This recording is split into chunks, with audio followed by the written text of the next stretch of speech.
పెద్ద కాకాని. ఇది వచ్చేసి మనకి గుంటూరు నుంచి 7 కిలోమీటర్ దూరంలో కాకాని అనే గ్రామంలో ఈ ఆలయం అనేది నిర్మించబడిందండి. ఇక ఇక్కడ వచ్చేసి మనకి శ్రీ భ్రమరాంబ మల్లికార్జున వారు ప్రత్యక్షమై ఉంటారండి. మనకి శ్రీశైలం ఉన్న భ్రమరాంబ మల్లికార్జున స్వామి యొక్క అంశమని కూడా అంటారండి. ఇక ఈ ఆలయానికి మనకి శ్రీకృష్ణదేవరాయలు, శ్రీరాములు అనేవారు వచ్చి పూజించి తన మొక్కుని చెల్లించుకొని తిరిగి వెళ్ళారని చెప్పి కూడా కథలు ఉన్నాయండి. శ్రీకృష్ణదేవరాయలు అయితే నిజంగానే చేశారని కథ ఉంది. ఇక శ్రీరాములు కూడా వచ్చి చేశారు అని ఒక కథ అయితే నడిచిందండి. ఇక ఈ ఆలయం నిర్మించడానికి వెనక చాలా గాథలు ఉన్నాయండి. మనకి తెలిసినది, అందరికీ తెలిసినది, నాకు తెలిసినది ఒక కథ అనేది మీకు చెప్పబోతున్నా అండి. ఇక ఇంద్రకీలాద్రి పర్వతం అంటే మన విజయవాడ కనకదుర్గమ్మ దేవి కొలువై ఉన్న పర్వతం గుంటూరు మధ్యలో ఒక సుందరవనంలో సిద్ధయోగి కొన్ని సంవత్సరాల నుంచి పరమేశ్వరుని పూజించడం మొదలుపెట్టారండి. ఆ పూజకి ప్రతిఫలంగా పరమేశ్వరుడు ప్రత్యక్షమై వరం కోరమన్నారండి. అప్పుడు ఈ సిద్ధయోగి మీరు ఇక్కడే ఉండి ప్రజల బాగుని, ప్రజల బ్రోవు కోసం ఇక్కడే ఉండండి అనంగా శ్రీ పరమేశ్వరుడు స్వయంభూగా వెలిచారండి. వెలిచిన తర్వాత ఆలయంగా నిర్మించారండి ఆ ప్రదేశాన్ని. ఇక ఇదొక కథ అండి. ఇక తర్వాత మనకి ఈ దేవుని యొక్క ప్రతిమ మహిమలు తెలుసుకొని భరద్వాజ ముని దర్శనం చేసుకోవడానికి వచ్చారండి.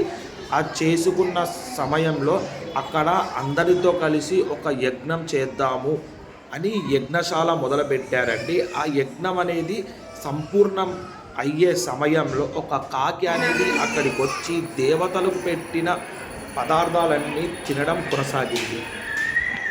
ఆ తినడం కొనసాగడం మన భరద్వాజ ముని చూసి అయ్యో నా యజ్ఞం అపవిత్రమైపోయిందే అని బాధతో కాకిని వరించాలి అనే ఆలోచన మనకి భరద్వాజ మునికి వచ్చిందండి. అప్పుడు కాకి ఒక మనిషి గొంతుతో చెప్పింది, నేను కాకాసురుణ్ణి,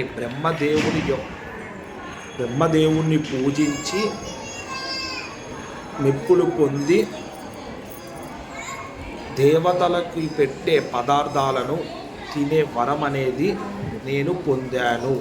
మీ యజ్ఞం అనేది అపవిత్రం కాలేదు, మీ యజ్ఞం అనేది సక్రమంగానే కొనసాగుతుంది అని కాకి చెప్పడం కొనసాగిందండి. చెప్పిన తర్వాత సమప్త నదుల జలాలతో శ్రీ భ్రమరాంబ మల్లికార్జును అంటే శ్రీ పరమేశ్వర స్వామికి అభిషేకం చెయ్యండి.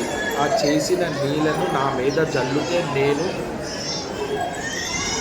శాప విమోచనం కలుగుతాను అని ఆ కాకి అనేది చెప్పడం కొనసాగిందండి.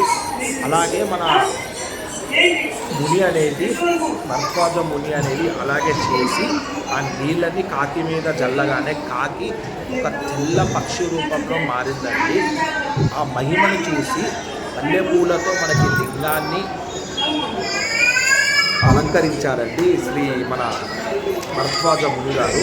ఇక ఇక్కడికి వచ్చేసి చాలా నమ్మకాలు ఉంటాయండి.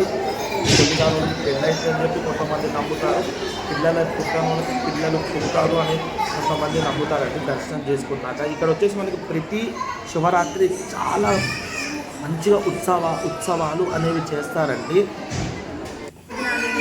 ప్రతి శివరాత్రికి